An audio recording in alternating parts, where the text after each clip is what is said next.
पहले पेशेंट को क्या करना है, नेम से बुलाना है, जो भी अपने नेम से बुलाना है। उसके बाद में पेशेंट की डेट से जो अपनी उसकी जो डायरी या फिर उसकी जो टिकट है, उस टिकट पे देखेंगे कि पेशेंट का नाम क्या है, एड्रेस क्या है, यानी वेरिफिकेशन करना है। क्रॉस वेरिफिकेशन करने का रीज़न क्या रहता है, क्रॉस वेरिफिकेशन आप जिस पेशेंट पे करना चाहते हो आपको वही पेशेंट एग्जैक्टली मिला है या नहीं मिला।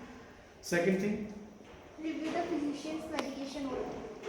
फिजिशियन मेडिकेशन ऑर्डर, यानी आपको क्या करना है कि जो आपका प्रिस्क्रिप्शन है, यानी आपको जो क्या क्या चीज़ें करने को कहा गया है वो चीज़ें हम दोबारा से क्रॉस चेक करते हैं। Next, assess for inflammation of the throat.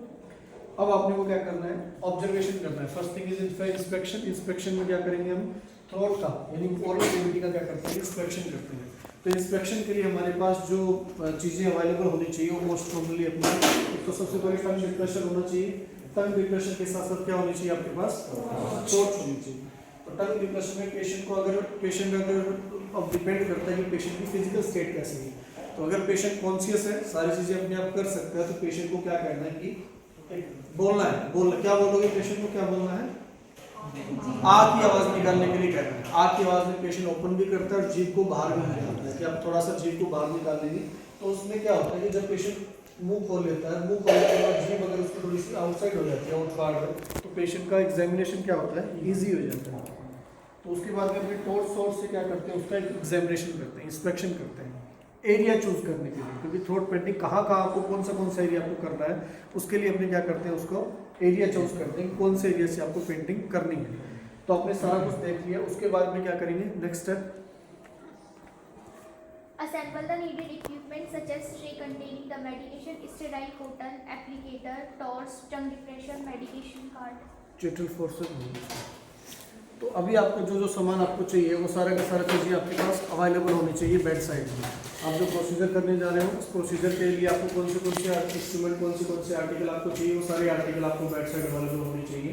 तो उसके लिए क्या होना चाहिए कि सबसे पहले अपने पास एप्लीकेटर होना चाहिए। व्हाट इज एप्लीकेटर, जिससे अपने आयोडीन अप्लाई करना चाह रहे हैं, यानी सोल्यूशन आपको अप्लाई करना है। बीटाडीन का सोल्यूशन भी रखा होगा, तो सोल्यूशन अप्लाई जो फेरिक्स का एरिया वो आपको साफ साफ क्या करेगा, दिखाई देगा। तो मोस्ट कॉमनली जो इन्फेक्टेड एरिया उसको विजुअलाइज करने के लिए टंग डिप्रेशन का यूज करेंगे। डिप्रेशन के पीछे का एरिया विजुअलाइज हो जाएगा। उसके बाद आपके पास नीडेड इक्विपमेंट जैसे एप्लीकेटर है, तो एप्लीकेटर है, उस एप्लीकेटर पे क्या करेंगे अपने इस तरीके से, आपको एक स्वैब लेना नहीं होता, स्वैब लेना रेस्पिरेटरी सिस्टम के अंदर आया था, प्रीवियस ईयर से हमने किया था। थ्रोट स्वैब लेना होता है। थ्रोट स्वैब के अंदर क्या करते हैं कि तो फॉर एग्जांपल जैसे बर्ड्स आते हैं, बर्ड्स टाइप के, तो उस बर्ड्स से क्या करते हैं, थ्रोट के अंदर से कल्चर लेते हैं। जैसे फॉर एग्जांपल कोरोना के अंदर हुआ था, नेसोफेरिक्स या ओरोफेरिक्स एरिया से अपने क्या करते हैं, कल्चर लेते हैं। तो अपने क्या करना है, उस कल्चर के थ्रू उसी तरीके से एप्लीकेटर के थ्रू अपने बीटाडीन जो सोल्यूशन, आयोडीन का सोल्यूशन है, उससे उसको डिप करने के बाद में हम क्या करते हैं, उसको पीछे की तरफ अप्लाई करते हैं। यानी जो एरिया जहाँ जहाँ आपको स्वेलिंग नजर आ रही है, जहाँ इन्फेक्शन का चांसेस है, या फिर जहाँ इन्फेक्शन आपको दिखाई दे रहा है, सिग्नल या उससे सिम्टम्स आ रहे हैं इन्फेक्शन के, उस एरिया के अंदर आपको क्या करनी है, जहाँ जहाँ उसको एप्लीकेटर के थ्रू पेंट करना है उस एरिया में।